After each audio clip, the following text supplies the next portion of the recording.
Late last month, I did a video and it was called "The Last Good Republican in Congress." It was a profile of Walter Jones, who is the representative from North Carolina. And you won't believe who came out today with the distinction of being the first Republican in Congress to call for an FBI investigation into the allegations against Kavanaugh. The same person. And he asked, what difference would 10 days make? And also argued that this investigation could exonerate Kavanaugh if it turned out that what their findings were not conclusive of any of these acts. Um, it really it speaks to me, I guess, that saying that alone should not be something to celebrate or get happy about.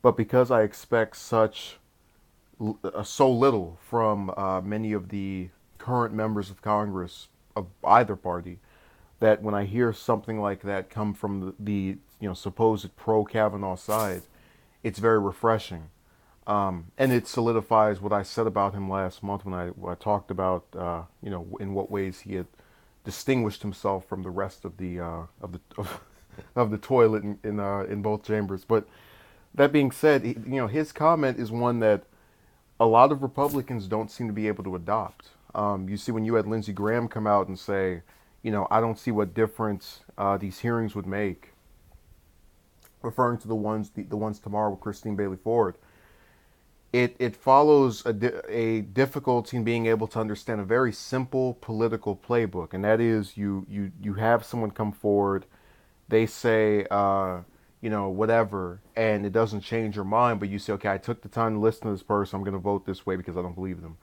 That would make you appear to actually care, even if you didn't. And most people in times before now had that common sense.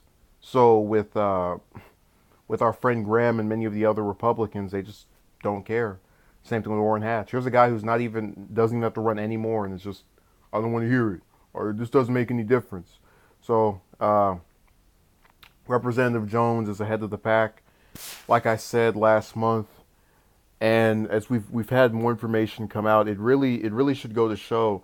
See, a lot of people are using this to insult the Republicans and to try and make them, the villains and the bad guys, which they are. But you have to understand that there is a fundamental flaw in party politics where if a person on one side does it, it's bad. If a person on the other side does it, it's good. A lot of people are bringing up Bill Clinton and Ted Kennedy as examples of the same behavior being exercised by Democrats, and how the party didn't do anything about them. And that's a valid point to make. But my problem is the fact that when you mention that and you find yourself still not wanting to believe any of, at least, again, without having any evidence, just automatically everybody's lying. It's part of that same cycle where we can't just look at something and be subjective. So for example, as a person who's been accused of things themselves, I look at this with a slight leaning toward Kavanaugh not doing it, even though I don't like his judicial philosophy, which is about as right wing as they come. But nonetheless, hearing them, you still are willing to hear the person out, and want the investigation so that you don't, my worst fear is that all of this is just a bunch of lies to try and get somebody off the court. I want to believe that there's something there, but I'm not going to believe it if I have no proof. So I really like that Jones came out and said this. I think when he retires, that'll be the end of any decency in either chamber for Republicans. Democrats aren't too far behind. They only have about maybe 5, 6 people I like, but you get the picture. So it's nice to have my, I guess, bias of him confirmed. Thank you.